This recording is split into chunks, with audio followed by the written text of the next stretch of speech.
Medyo matagal-tagal tayong hindi nag-juicing. So, huwag natin kalimutang pabayaan, no? Kailangan ko magbalik loob dahil panay kainan kasi tayo lately at marami pang kainan. So, kailangan i-balance natin at kumain tayo ng gulay. Hindi kasi ako palakain ng gulay sa mga ulam-ulam, no? Seafood yan. Pero ito, nakasanayan ko na yung i-juice ko yung mga gulay. Ilang beses ko na to pinakita sa vlog. So, medyo sa sarili ko, naaalarma lang ako dahil, yun nga, panay kain natin ng mga kolesterol, yan, baboy, taba, at nakakalimutan natin maggulay. So, ayun, buti na lang sa South Mall. Galing nga pala akong gym, nag-workout ako. Buti na lang may weekend market sa South Mall ng mga gulay. Bago tayo umuwi, dumaan tayo doon. Yun, nagsipag tayong bumili. So, ito ulit yung mga usual ko. Celery, pipino, at carrots. Minsan nilalagyan ko ng mansanas.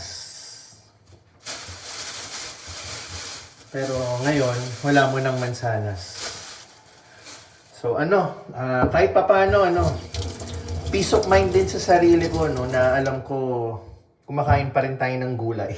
Ito lang yung way ko ng pagkain ng gulay.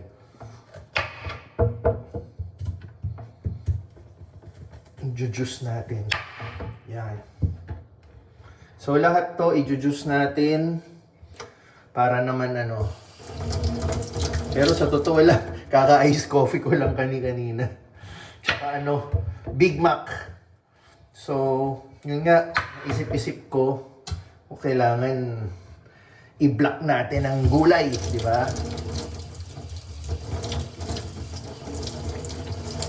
Para naman yun nga, dumaloy sa katawan natin ang masustansyang pagkain.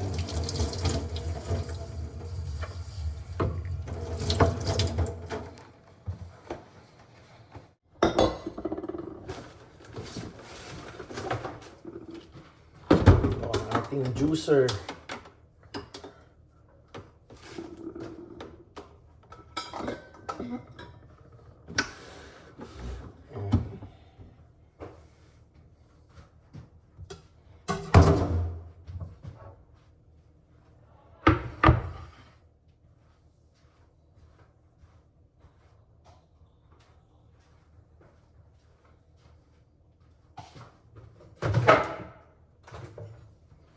Kailangan natin ng malaki-laking lalagyan. Ito siguro. Diba? Para magkasya ang ating juice.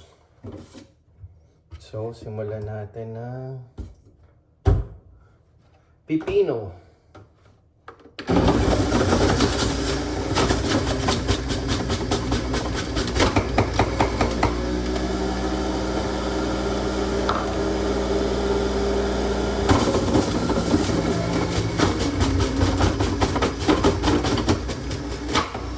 Pala tayo.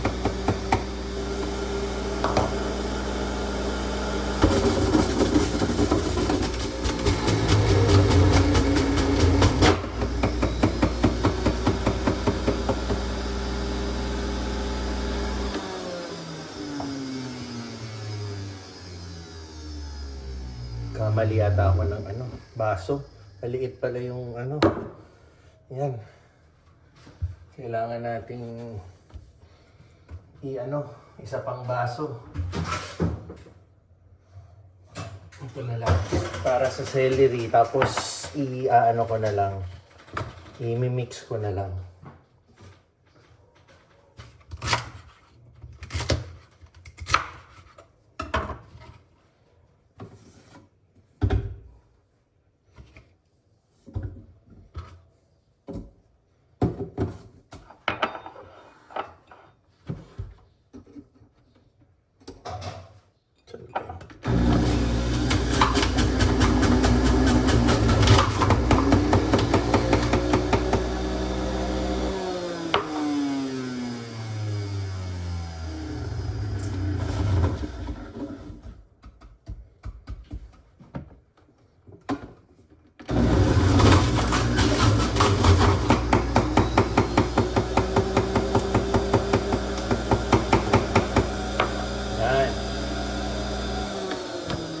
celery. Tapon muna natin ito. Tapos, ihalo-halo na lang natin. Ayan.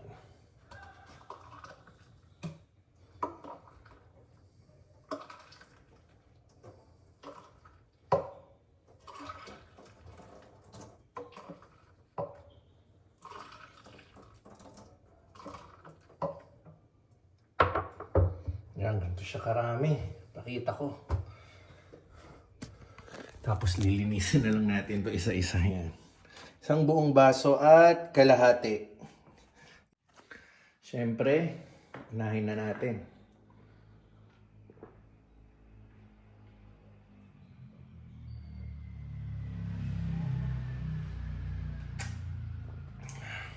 Sanay na tayo sa lasa. Nung una kong ininom to, grabe. Yung pait, lahat. Pero ngayon, okay na.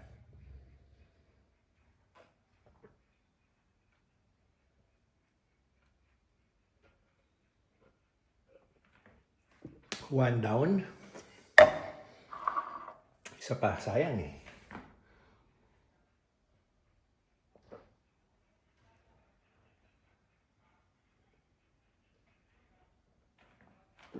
Sold.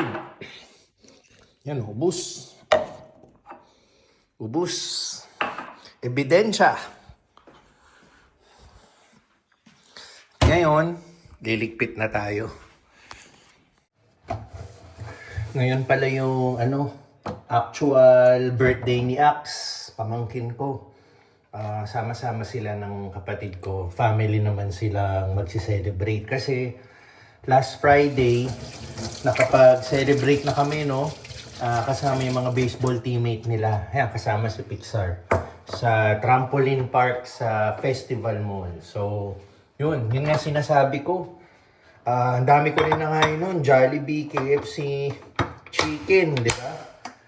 Panay cholesterol, panay Kaya ayoko nang umabot na, alam mo yun, tamaan ka ng mataas na cholesterol. Minsan, naalala ko, few years ago, pag sobrang mamantika yung kinain ko, parang gumuguhit yung kilo ko dito sa ulo.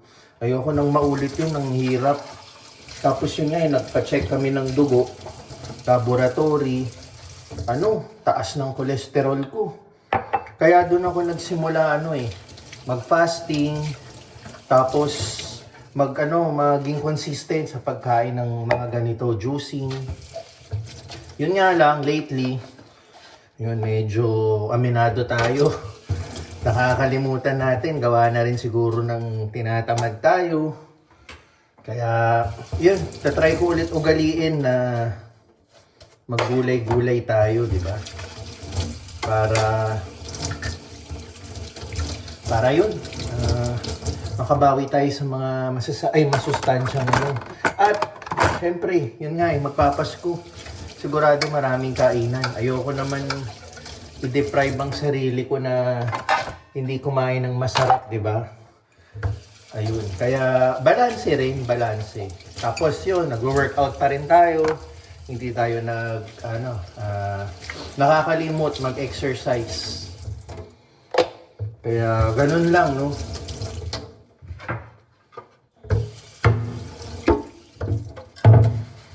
So, tapusin ko lang tong tapos,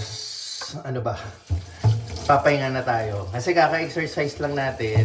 Kaninang umaga nga pala, nag-deliver tayo sa ating Ready Hit Go. Tapos nagpahinga tayo.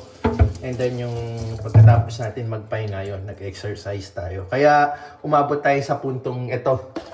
Pumili tayo ng ating gulay. Para naman yun nga, yung masustansyang pagkain. May dumaloy naman sa ating katawan.